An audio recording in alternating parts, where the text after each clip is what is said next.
예수님 당시 아이들이 있었을 텐데 그때 그 아이들이 어떠한 놀이를 하며 지냈을까?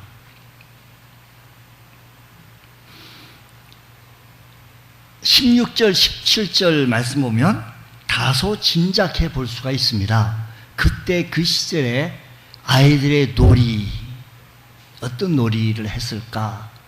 고무줄 놀이를 했을까? 다방구를 했을까? 있는데 16절 보면 이 세대를 무엇으로 비유할까? 비유하건대 아이들이 장터에 앉아, 애들이요 장터에 앉아 제 동물을 불러 이르되 우리가 너희를 향하여 피를 부르도 너희가 춤추지 않고 우리가 슬피 울어도 너희가 가슴을 치지 아니하였다 함과 같도다 라고 말합니다. 당시 아이들이 가정에서 어떠한 특별한 놀이가 없었는데 그 당시에 무슨 고가 장난감이 있었겠습니까? 다만 부모님을 따라 시장에 갔다가 어른들이 시장에서 사람을 만나고 물건을 흥정하고 사는 동안에 잠시 시간을 활용하여 또래 아이들끼리 서로 만나서 놀이를 하곤 했었습니다. 주로 어른들의 세계에서 행해지는 일을 그대로 모방하는 것으로서 주로 시장 거리에서 무슨 놀이를 했는가 하니 결혼식 놀이를 했고 장례식 놀이를 했습니다. 그러니까 결혼식 할 때 행렬을 이루어서 절구하는 것과 장례식 때에 술파고 애곡하는 것을 보고 자신들이 느끼는 그대로 놀이에 적용하게 되어진 겁니다. 어른들이 행해졌던 이 모든 모습을 바라보며 행해졌던 것이지요. 그러면 예수님은 이와 같은 아이들의 놀이를 제자들에게 비유로서 들려주신 이유가 과연 이 시점에 무엇일까라는 겁니다. 우리가 함께 읽었던 본문 말씀이 16절부터인데 15절 말씀 보면 이렇게 말합니다. 귀 있는 자는 들으라고 했습니다. 그러니까 귀 있는 자가 들으라고 했는데 이 말은 무슨 말인가 하면 다 들으라는 얘기죠. 이 세상에 귀가 없는 사람이 없겠지 않겠습니까? 그러니까 누가 들어야겠는가 하니 우리 모두가 들으라 이 말입니다. 자, 오늘 이 말씀을 특히 꼭 집어서 누구에게 또 행해졌는가 하니 그 시대의 상황 속에서는 바리새인과 서기관과 이런 사람들, 서기관 제사장들을 향해 던지신 말씀인데 그들은 누구보다도 하나님 말씀에 정통하다고 자부했던 사람들입니다. 날마다 성경을 연구하고 성경을 기록하고 성경을 가르치는 그런 사람들입니다. 율법을 율법대로 지키고 살아나가려고 그들은 몸부림치며 경건한 삶을 살아갔던 사람들입니다. 그러나 예수는 그들의 행위에 대하여 칭찬하지 않았습니다. 어떻게? 아니 율법대로 살려고 말씀대로 살려고 저렇게 노력하고 몸부림치는 저들을 향하여 예수님은 왜 칭찬을 하지 않았을까? 그들은 율법을 문자적으로 이해했지 살아있는 하나님의 말씀으로 받아들이지는 못했다라는 것입니다. 오히려 자신들의 의로움과 경건함을 자랑하는 도구로 이용했을 따름입니다.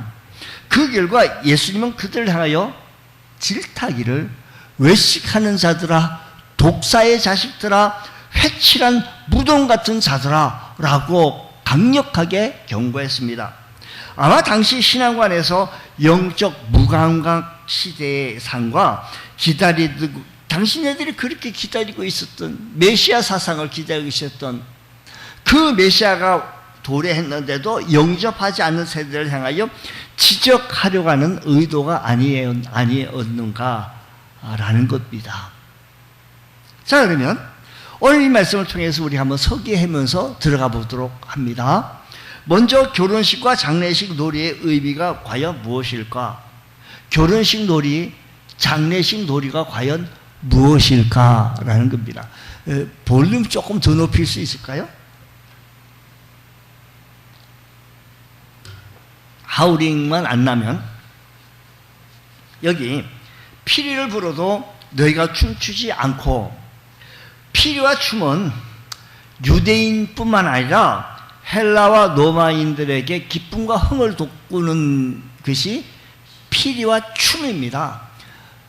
그냥 가만히 우돈이 있는 데 있는 사람 보고, 장례식인데 슬퍼하고 흐느끼고 있는 사람 보고 춤추세요, 춤추세요.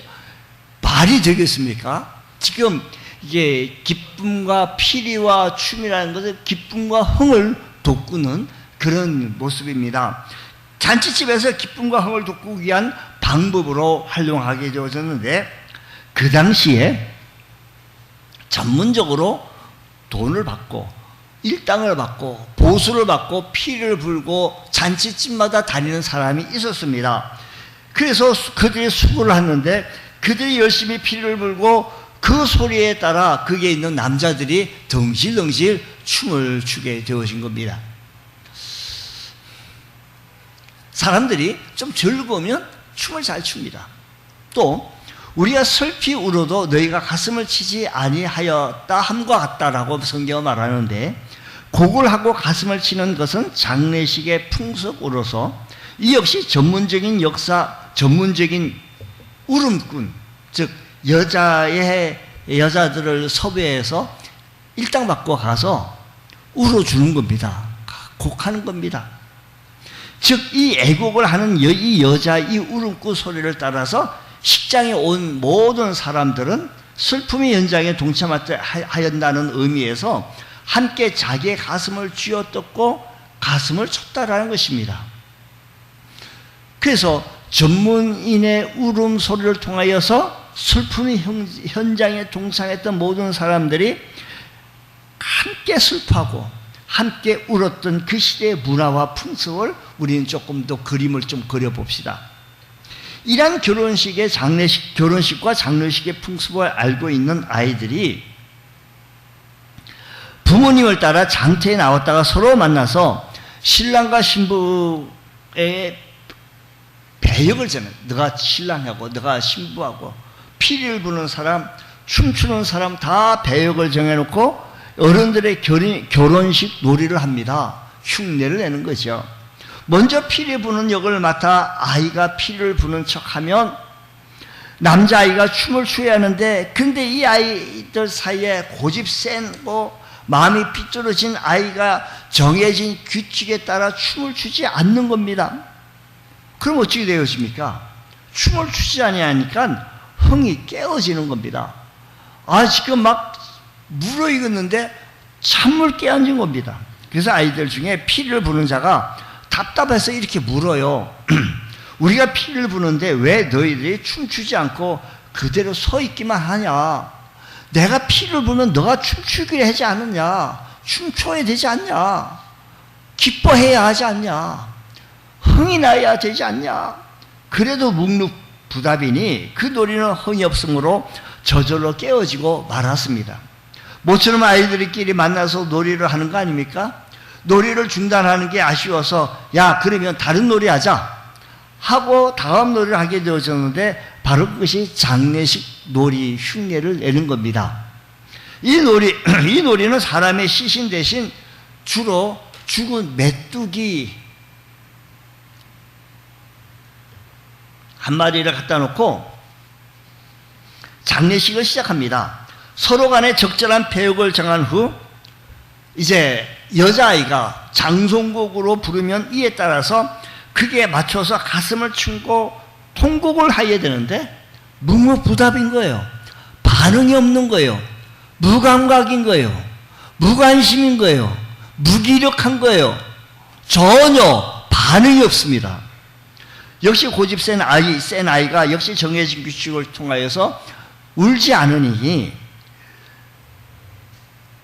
울음꾼을 역할했던 아이가 따집니다. 야, 너 울기로 하지 않았냐? 아이들은 말합니다. 왜 이렇게 울기로 하고 웃기로 했는데 웃지도 않고 울지도 않냐? 우리가 애곡하여도 너희가 왜 가슴을 치지 않느냐? 우리가 슬퍼하고 있는데 왜 가슴을 치고 울지 않냐? 결국 이 놀이에 역시 제대로 흥이 나지 않고 재미가 없어서 그 놀이의 게임이 깨지게 되어진 겁니다. 그만 중단하고 마는데 이것이 바로 무관심의 불일치라는 겁니다. 이 시대의 무관심. 여러분, 우리들의 관심은 과연 어디에 있습니까? 여러분, 낙타의 눈물이라는 얘기를 들어보셨습니까? 동물 가운데 눈물을 흘리는 짐승이 있습니다. 소도 도살장에 끌려갈 때 눈물을 흘린다고 합니다. 사막의 절대 강자인 낙타는 메마른 사막을 몇 달씩 걸어가야 하니 눈물이 없을 것 같은데 낙타도 눈물을 흘린다는 겁니다. 그치고 황량한 사막에서 살아야 하는 낙타는 자기 보호 본능이 너무 강해가지고 심지어 자기 새끼를 낳고도 돌보지 않는다는 겁니다. 자기 보호하는 겁니다. 그럼 어떻게 낙타의 마음을 돌이켜서 새끼를 돌보도록 하느냐라는 겁니다. 몽고 지방에서 이렇게 한다는 겁니다. 마음이 강팍해진 낙타를 끌어다 놓고 그 지역에 자녀를 가장 사랑스럽게 잘 키운 할머니를 불러와서 그가 아름다운 악기로 연주하면서 노래를 부릅니다. 그러면 완악한 낙타가 눈물을 흘리며 회개를 한다는 거죠. 그리고 다시 자기 새끼를 정성껏 돌본다는 겁니다. 마음이 강팍해진 낙타도 자신의 모든 것을 희생해서 자녀를 양육할 할머니를 보면 마음이 녹아내린다는 겁니다. 그 할머니의 모든 정성이 담긴 사랑의 노래 앞에서 완악한 마음이 봄눈 녹듯이 녹아되어진다는 거죠. 할머니의 사랑과 완악한 낙타의 마음이 노래를 통하여 하나의 공감으로 이루어질 때 낙타가 눈물을 흘립니다. 그리고 사랑의 마음이 회복되어 자기 새끼를 돌본다는 거지요. 여러분, 하물며 십자가의 사랑으로 주님의 자녀된 우리들이 주님의 사랑의 마음을 품고 이 세상을 향하여 나아가야 할 텐데, 주님의 사랑을 품고 나아가야 하며 섬겨야 할 우리들이 주의 거룩한 일들에 모두가 다 무관심이고 무감각이고 무기력함이고 무감동입니다. 감동이 없습니다. 아무리 피를 불어도 춤을 추지 않고 슬픈 노래를 불러도 울지 않는 세대라 할지라도 변화가 일어나지 않는 이 시대에 우리 십자가의 사랑으로 주님께서 나를 위하여 십자가에 달리신 것을 기억하시면서 주님은 오늘 우리들을 초대하십니다. 비록 이 시대가 완악하고 패역한 세대지만 너희들이 먼저 마음의 문을 열고 주님의 사랑을 받아들이고 십자가의 사건을 받아들이고 주님께서 나를 그렇게 사랑하시던 이 사랑하심에 흠뻑 젖어 나갈 수 있는 것, 즉 하나님이 세상을 이처럼 사랑하사 독생자를 주셨으니 이런 그를 믿는 자마다 멸망하지 않고 영생을 얻게 하려 하심이라고 하는 이 약속의 말씀이 우리 심령 속에 와 닿게 되어질 때 우리는 감동하게 되어지고 감격하게 되어지고 구원의 은혜 속에 승리롭고 복된 삶 살아나가게 되어진 줄 믿으시기 바랍니다.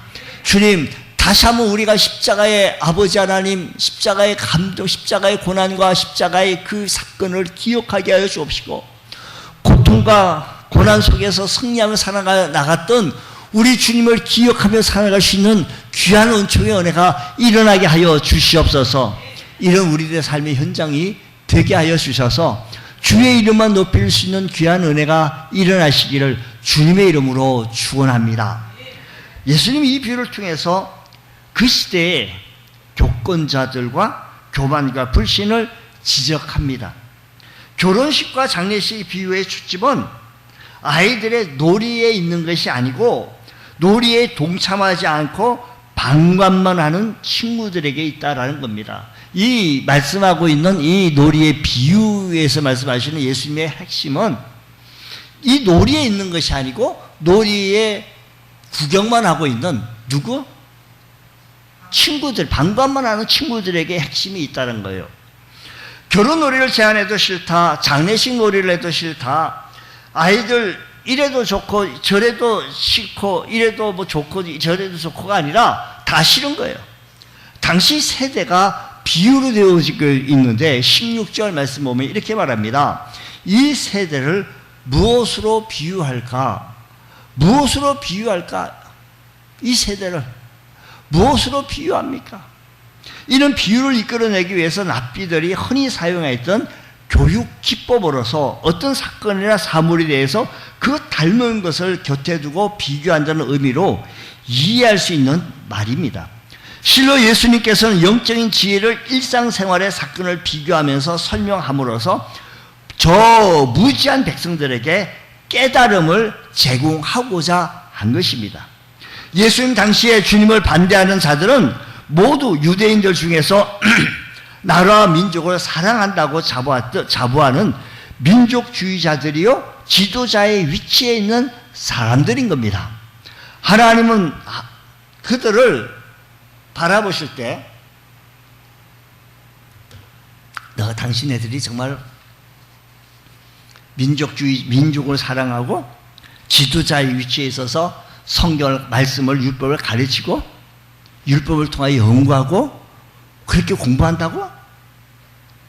하나님의 말씀을 따라 하나님 명령대로 행하는 제사장들과 서기관과 바리새인들이 특별히 예수님을 반대한다는 것은 하나님의 자녀를 자처한 현대의 신자들, 오늘날에 살아가고 있는 신자들을 향하여서 주시는 말씀이 아닌지 다시 한번 살펴보아야 하겠습니다.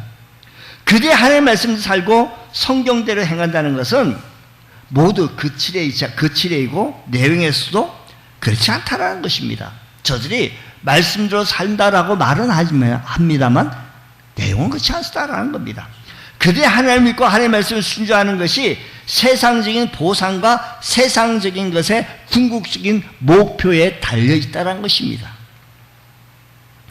자, 이 말씀을 다시 한번 핵심을 집어서 말씀드려 보겠습니다. 요한복음 5장 39절에서 이렇게 말씀합니다. 너희가 성경에서 영생을 얻는 줄 생각하고 성경을 연구하거니와 성경이 곧 내게 대하여 증언하는 것이라. 그러나 너희가 영생 얻기 위하여 내게 오기를 원하지 아니하는도다.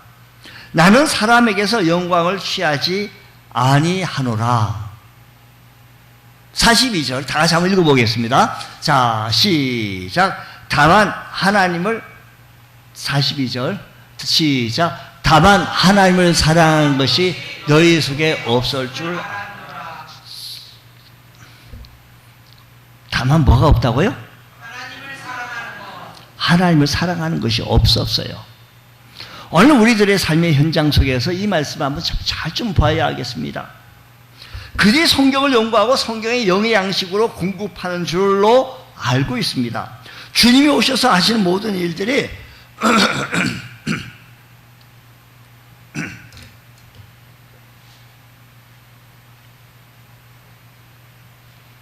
주님이 오셔서 하는 모든 일들이 성경의 내용과 똑같아요.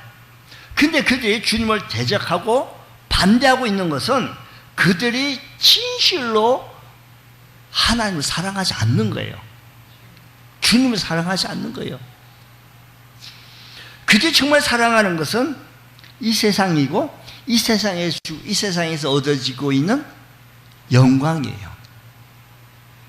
이 모습이 오늘날 많은 신자들이 신앙생활에서 믿음 생활에서 실패하는 부분입니다.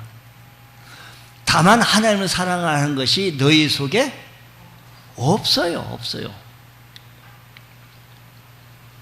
하나님의 자녀가 되었고 예수 믿는다는 신앙을 고백하면서도 신앙생활에 기쁨이 없고 활력이 없고 성장이 없다라고 늘 한탄하는 이유가 뭡니까? 하나님을 사랑하지 않기 때문입니다. 하나님을 사랑하는 것이 목표가 되어야 하는데 실제로는 세상을 사랑하고 그 세상을 향한 목표를 이루는 수단으로 하나님이 동원되어지고 있더라 이야기입니다. 그 속에 어떻게 하나님이 간섭하시고 당신의 삶 속에 어떻게 하나님이 개입하여 주시고 당신의 삶 속에 어떻게 하나님께서 역사하시는 것이 관심이 없습니다. 예수를 믿고 하나님을 아버지라고 부르지만 삶의 어떤 기쁨과 승리와 만족이 없습니다. 왜 그렇습니까? 우리의 기준과 목적이 바르지 못하기 때문입니다. 우리는 언제나 성공을 향하여 나갑니다. 우리는 항상 성공을 향하여 나가는 것 맞습니다. 나가야 합니다. 물론 그 성공은 세상의 성공입니다. 세상의 이익이고 세상의 형통을 향하여 나아갑니다.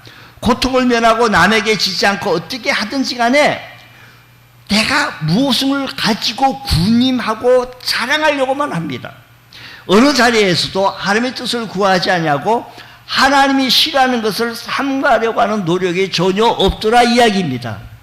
다만 이 세상의 풍요와 이 세상의 성공만 목표가 되어지더라라는 것입니다. 그것은 분명히 여러분의 세상을 사랑하는 증거다라는 것입니다. 이 세상을 사랑한다는 것은 믿지 않는 사람들에게만 해당되는 것이 아니고 믿는 사람들에게 우리들에게도 해당되어지는 말씀입니다. 왜 그렇습니까? 세상 것을 얻기 위하여 종교를 택하고 기독교를 택한 것입니까? 아닙니다. 세상에서 살기 때문에 우리는 때가 묻을 수가 있습니다. 우리가 세상에 살기 때문에 세상 것이 필요합니다. 우리가 세상에서 살기 때문에 세상의 모든 것이 다 필요합니다. 하지만 우리가 이 세상에 살기 때문에 우리의 세상의 때가 묻습니다. 죄를 거부하고 거룩하게 살면 세상에서 손해를 보고 세상에서 발붙여 살기 어려울 것만 같습니다. 세상이 하나님을 대적하기 때문입니다. 그래서 우리 교회에 나와 은혜를 받고 세상을 이길 힘으로 우리는 날마다 채용을 받아야 합니다. 우리가 교회에 나와가지고 결석하지 않고 주의 전에 나와서 주의 말씀을 듣고 주의 말씀으로 무장하고 새 힘으로 공급받지 않고서는 세상의 세력이 너무 세요. 우리를 끌어가요. 자석 속에서 자석이 툭 붙이면 그 자석의 힘으로 끌어가는 것처럼 세상의 힘이 너무 세가지고 우리를 끌어갑니다.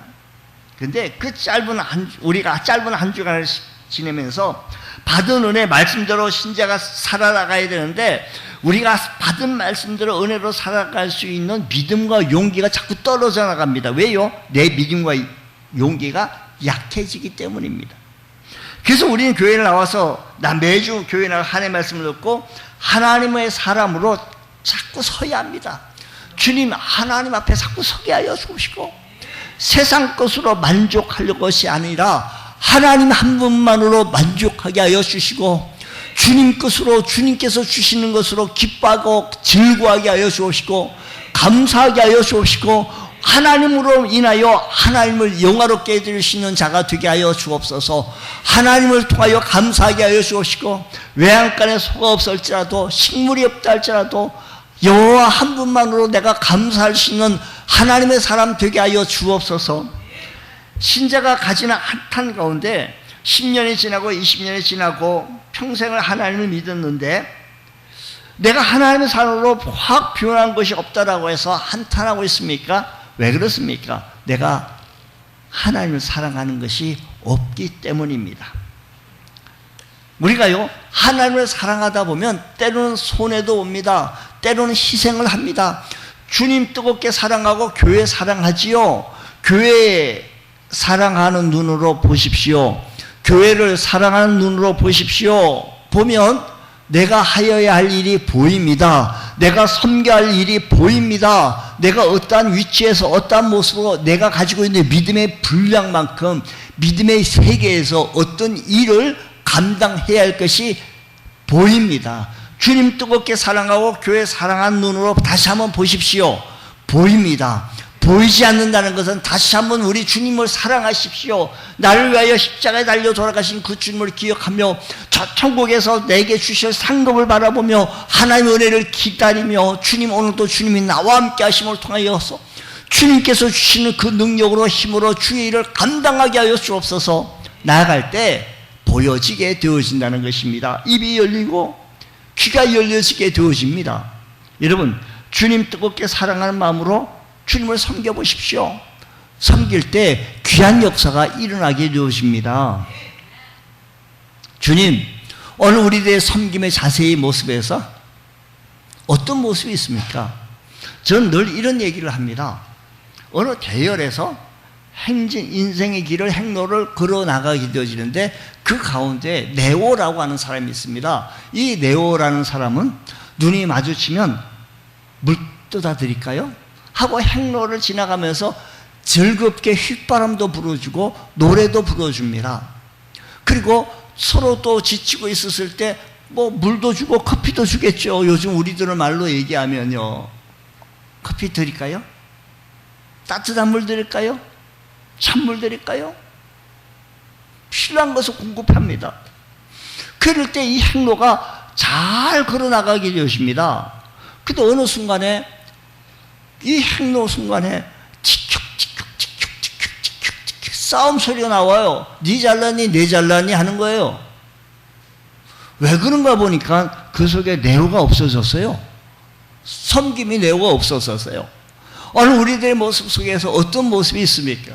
주님, 오늘 주님 사랑하는 마음이 있게 하여 주옵시고, 우리가 세상적인 목표 기준이 그 목표를 향하여서 섬기는 것이 아니라 주님 사랑하는 모습으로 섬기 나갈 때 우리 믿음이 성장하게 되어지고 보여지게 되어집니다. 내가 희생하게 되어집니다. 자, 보십시오. 우리 19절 말씀 보겠습니다. 19절 하반절 말씀 보면, 지혜는 그 행한 일로 인하여 옳다함을 얻느니라. 주님과 요한은 모두 하나님의 지혜가 인도하는 대로 바르게 사셨습니다. 그러므로 그분들의 행위는 결국 하나님의 옳다하심을 얻었습니다. 그러나 요한은 헤롯에게 목이 잘려 죽었고, 주님은 십자가에 못 박혀 죽었습니다. 세상의 가치를 기준으로 하면 결코 승리는 아닙니다. 이렇게 성경은 예수를 믿는 신앙의 보상으로 세상의 형통함으로 가르치고만 있지는 않습니다. 여러분 잘 기억해야 할 것은 성경이 가르치고 있는 형통이 세상의 형통함으로만 가르치고 있지 않다라는 겁니다. 물론 예수 믿는 사람 중에는 잘 사는 사람이 있고, 아니 부자가 있고, 또 높은 지위에 예수 믿는 사람이 대통령 될 수도 있습니다. 예수 믿는 사람들 가운데 대통령 된 사람도 있고요. 높은 지위에 오른 사람도 있습니다. 그러나 그것은 하나님이 그에게 맡기신 것이지 당신이 주님을 잘 믿음으로 말미암아 얻는 보상이다라는 건 아닙니다. 그렇게 가르친 것은 잘못되어진 겁니다. 그런 것을 찾는 것도 잘못되어진 겁니다. 신앙은 삶으로 표출되어지고 삶 속에서 하나님 영광이 드러나게 되어지고, 하나님께서 나를 통하여서 쓰임받게 되어질 때, 주님께서 나를 통하여서 일을 하실 때, 하나님 앞에 섰을 때 부족함이 없고 주님 앞에 결산하게 되어질 때 착하고 충성된 종이라고 축복하시고 칭찬하게 되어질 것입니다. 여러분의 주님 사랑하는 마음으로 교회를 섬길 때 때로는 희생도 눈물도 아픔도 물질도 소요되어집니다. 아낌없이 주를 위하여 써보십시오. 우리 무디는 이렇게 말했습니다. 사랑하는 성도 여러분들이여, 마음껏 힘껏 돈을 버십시오. 그러나 돈을 잘 쓰십시오. 우리는 물질을 잘 가치 있는 일에, 하나님 나라 확장하는 일에 사용할 때 그 물질이 가치 있는 일이 되어지는 줄 믿으시기 바랍니다. 예수님은 우리의 신앙을 세속으로 인해 무감각해져 감을 지적해 주고 있습니다. 이 세대를 무엇으로 비유할까? 같은 내용의 마태복음의 이 기사 내용을 누가복음 7장에도 동일하게 기록되어져 있는데, 무엇으로 비유할까? 무엇과 같은 거라고 하면서 이어서 모든 결혼식과 장례식 놀이를 두 비유는 예수님께서 당시 유대인들의 신앙관을 규명하신 말씀입니다. 동시에 이 시대에 우리들의 신앙관을 지적해주고 있는데, 기쁨의 표현으로 피를 불고 슬픔의 표현으로 애곡하여도 가슴을 치지 않았던 저 바리새인과 서기관과 제사장들, 생명의 구원의 길을 전파하는 복음을 거절했던 유대인들의 모습이 바로 우리들의 모습이라고 한다면, 우리는 다시 한번 주님 앞에 통해 자복 회개해야겠습니다. 즉 이 세대가 바로 우리 자신들이 예수님의 구원의 은혜에 대한 기쁨이 없고, 주님이 우리를 위하여 구원해 주신 기쁨이 없고 감사가 없고, 자기 죄악에 대한 내가 죄송합니다.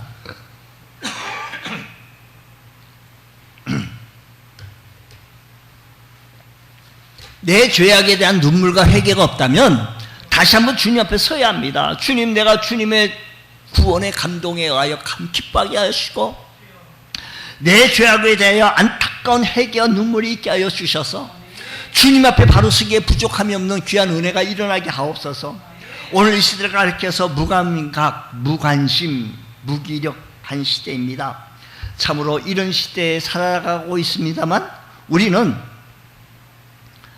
우리의 관심을 세상적인 주님을 사랑하지 않는 것에 두는 것이 아니라 조금 방향을 바꿔서 주님을 사랑하는 것에 두면서 섬겨 나가게 되어질 때 우리의 삶의 현장 속에서 하나님의 역사하심을 우리는 체험하게 되어지고 눈으로 목도하게 되어질 것입니다. 조선에 개국하기 전에 이방원이 고려 충신 정몽주의 진심을 떠보고 그를 회유하기 위하여 읊은 이런 시조가 전해지는데, 이런들 어떠하리 저런들 어떠하리 만수상 드릉치게 얽힌 진들 어떠하리. 우리도 이처럼 얽혀진 백년을 누리라. 적당한 세상 놀이에 살자. 적당하게 세상 그냥 이렇게 적당주의로 살자. 이에 정몽주가 대답한 단신가인데 청구명언에 실려 전하며 그 전문은 이렇습니다. 이 몸에 죽고 주고 100번 고쳐주고 백골이 진토되어 넋이라도 있고 없고 님 향한 일편 단심이야 가실 줄 있으랴. 여러분, 오늘 우리의 신앙인에게서 아주 적절한 시조가 아니었는가. 이 시대에 세상의 자석이 힘이 세가지고 예수 믿고 하나님을 섬기는 것이 세상의 성공과 부여에만 관심을 맺게만 한다는 거예요. 말씀드린 대로 예수 믿는 사람들 가운데 높은 위치 부자 많습니다. 이것은 그들에게 주신 우리 하나님께서 축복이고 그들에게 주신 은혜요 은사로 주어지는데 믿음의 보상으로 그렇게 준 것이 아니됩니다. 우리는 이 사실을 기억하시면서 주님, 우리의 신앙이 적당주의로 무감각해지고 있는 것이 아니라 주관적 관점 없이 그저 적당히 세속에 휩쓸려 살아가는 무감각한 신앙생활이 아니라 우리 주님이 적게 사랑하고 교회 사랑하는 마음으로 우리가 주를 섬겨 나갈 때 우리의 하나님의 은혜가 우리의 삶 속에서 변함없이 우리 구주 예수 그리스도를 사랑하는 모습, 에베소서 6장 마지막 절에 있는 이 말씀대로 변함없이 우리 주님을 사랑하고 섬길 수 있는 귀한 은혜가 일어나기 원합니다. 우리의 신앙도 이와 같이 되어지는데, 이와 같이 되어지기 원하는데 시대의 흐름을 극복하여 무관심, 무감각, 무기력해지지 않는 힘 있는 믿음으로 살아간다면 얼마나 우리의 힘이 있는 활력소가 넘치는 믿음 생활이 되어지겠습니까? 마태복음 6장 24절, 그러기 하기 위해서는 6장 24절 한 목소리로 읽겠습니다. 시작. 한 사람이 두 종을 섬기지 못할 것이니 혹 이를 미워하고 저를 사랑하거나 혹 이를 중히 여기고 저를 경히 여김이라. 너희가 하나님과 재물을 겸하여 섬기지 못한다.